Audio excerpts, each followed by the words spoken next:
भैया चौथा सवाल है 6.1 का। कह रहा है एक परिवर्तनशील घन का किनारा 3 सेंटीमीटर प्रति सेकंड की दर से बढ़ रहा है।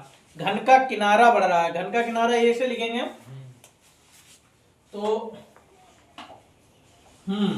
उसके बाद कह रहा है घन का आयतन किस दर से बढ़ रहा है, किनारा 10।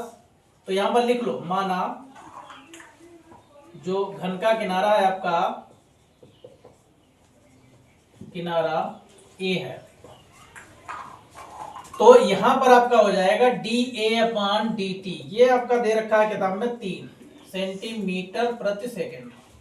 उसके बाद कह रहा है घन का आयतन किस दर से बढ़ा। घन का आयतन मतलब dV/dt पूछ रखा है, और कह रहा भैया किनारा, किनारा हमने ए माना है तो ए बराबर हो जाएगा आपका 10 सेंटीमीटर।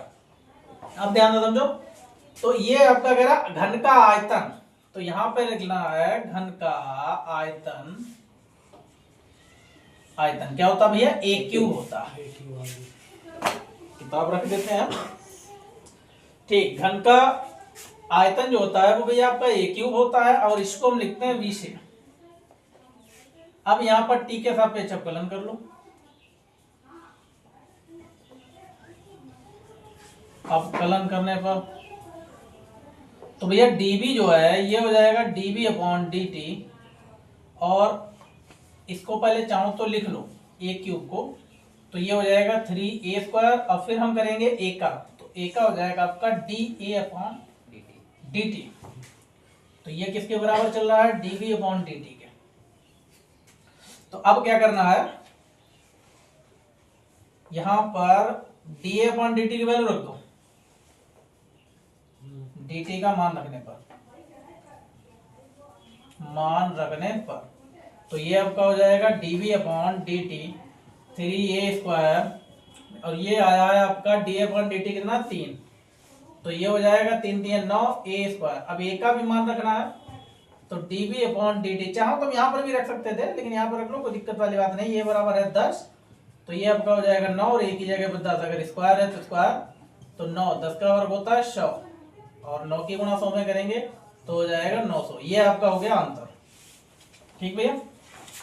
पांचवें सवाल में आपके कि एक स्थिर झील में एक पत्थर डाला जाता है, यानी कि एक स्थिर झील है रुकी हुई, उसमें एक पत्थर डाला जाता है, तो उसमें तरंग, जैसे बीच में जब पत्थर गिरता है तो उसके चारों ओर तरंग आती नहीं आती, जैसे कि इस तरीके की, जैसे मान लिया ये पत्थर जब फेंका है झील में तो इस तरीके की तरंगें आ जाती हैं, आती हैं, गोल गोल नहीं आती हैं, वृत्ताकार आती हैं तरंगें। तो उसके बाद आगे कह रहे हैं कि और तरंगे वृत्तों में, वृत्त है आपका ठीक, 5 सेंटीमीटर गति से चलनी है। तो कहां से भाई, तरंग यहीं से तो चलेगी, तो वो क्या हो जाएगी तुम्हारी, चल रही है, तो ये आपका हो जाएगा dr और अपॉन में dt। ये कितना है 5 सेंटीमीटर प्रति सेकंड, कितना है 5। ठीक। उसके बाद कह रहा है कि जब वृत्ताकार तरंग की त्रिज्या, ये साफ कह रहे हैं त्रिज्या केवल, तो त्रिज्या हो जाएगी आपकी 8। फिर कह रहे हैं घिरा हुआ क्षेत्रफल किस दर से बढ़ रहा है। घिरा हुआ क्षेत्रफल किस दर से बढ़ रहा है, तो dA/dt पूछ रखा है। क्लियर, dA/dt पूछ रखा है। अब ध्यान से समझो, देखो अब जो घिरा हुआ क्षेत्रफल है,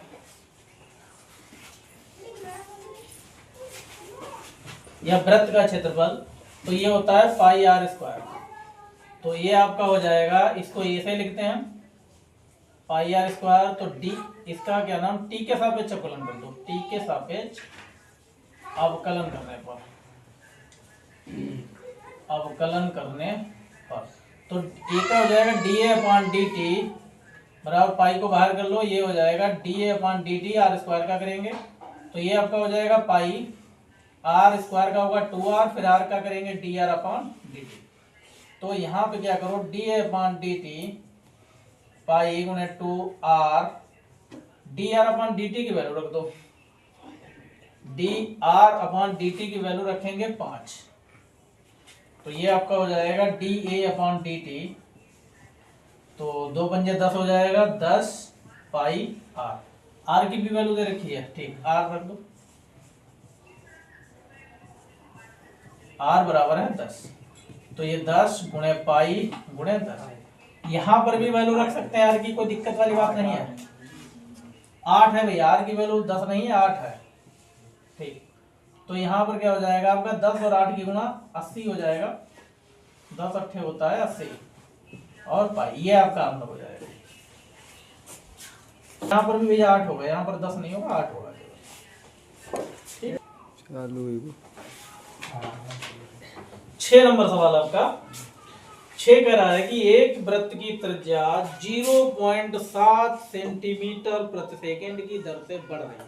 अभी भैया घटा नहीं है इसमें कुछ, अभी सब बढ़ ही रहा है, तभी सब प्लस में ही आ रहा है। ठीक है, फिर कह रहे हैं कि इसकी परिधि की वृद्धि की दर क्या है जब r बराबर, r मतलब त्रिज्या बराबर दे रखा है 4.9 सेंटीमीटर। तो हम लिख लेते हैं, पहले त्रिज्या बढ़ रही है तो ये आपका जो है वृत्त की त्रिज्या जो दे रखा है, वृत्त की त्रिज्या, तो ये हो जाएगा आपका dr/dt। तो ये क्या हो, 0.7 सेकेंड, तो ये बढ़ रही है। उसके बाद r बराबर दे रखा है आपका 4.9। उसके बाद परिधि यानी कि DC, परिधि को हम C से लिखते हैं, तो ये dt बराबर क्या है, पूंछ रखा है, dc/dt पूंछ रखा है। अब भाई ध्यान समझो, वृत्त की परिधि पूंछ रखी है, वृत्त की परिधि C बराबर हो जाएगा 2πr। अगर चाहो तो चित्र भी बना लो, तो यहां से यहां तक जो त्रिज्या दे रखी है 4.9 है ये वाली। तो ये परिधि का सूत्र लगा दिया। अब यहां से क्या करो, C बराबर 2πr, यहां से क्या करेंगे, t के सापेक्ष, t के सापेक्ष अवकलन कर देंगे। अवकलन करने पर तो ये C हो जाएगा dc/dt बराबर 2π को बाहर कर लो। अब हम करेंगे r का, तो r भैया यहाँ पे क्या हो जाएगा आपका dc/dt, तो ये 2π r का हो जाएगा dr/dt, तो ये आपका हो जाएगा 2π। इसकी वैल्यू कितनी है, 0.7, यहाँ तो पॉइंट हटाओ 10, तो ये हो जाएगा 2 सत्ते 14 बटे में 10 और पाई। तो ठीक, तो ये 2π 2 से गुणा करोगे 7 की, तो ये हो जाएगा 14 और बटे में 10 पाई, तो 14 को भैया बात करेंगे हम। भैया 6वें सवाल में आपकी वृत्त की त्रिज्या दे रखी, वृत्त की त्रिज्या बढ़ रही है, तो बढ़ने का मतलब dr/dt 0.7 दे रखी है, और केवल त्रिज्या आपके सवाल में दे रखी 4.9, और परिधि पूछे कि परिधि किस दर से बढ़ रही है। तो परिधि मतलब बढ़ रही है, तो dc/dt पूछ रखा है, तो परिधि का हम सूत्र लगा लेते हैं 2πr। तो इसको हम C से लिखते हैं 2πr, t के सापेक्ष अवकलन कर देंगे, t के सापेक्ष अवकलन।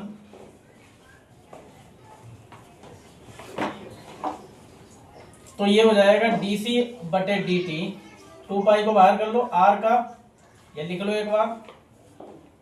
उसके बाद क्या करना हमको, ये हो जाएगा आपका 2π, r का करेंगे dr/dt, तो 2π dr/dt की वैल्यू दे रखी है, ये है 0.7, तो भैया इसकी गुणा कर लो, 2 की गुणा 0.7 करेंगे तो 1.4 हो जाएगा, और पाई ऐसे रहेगा, ये आंसर हो जाएगा।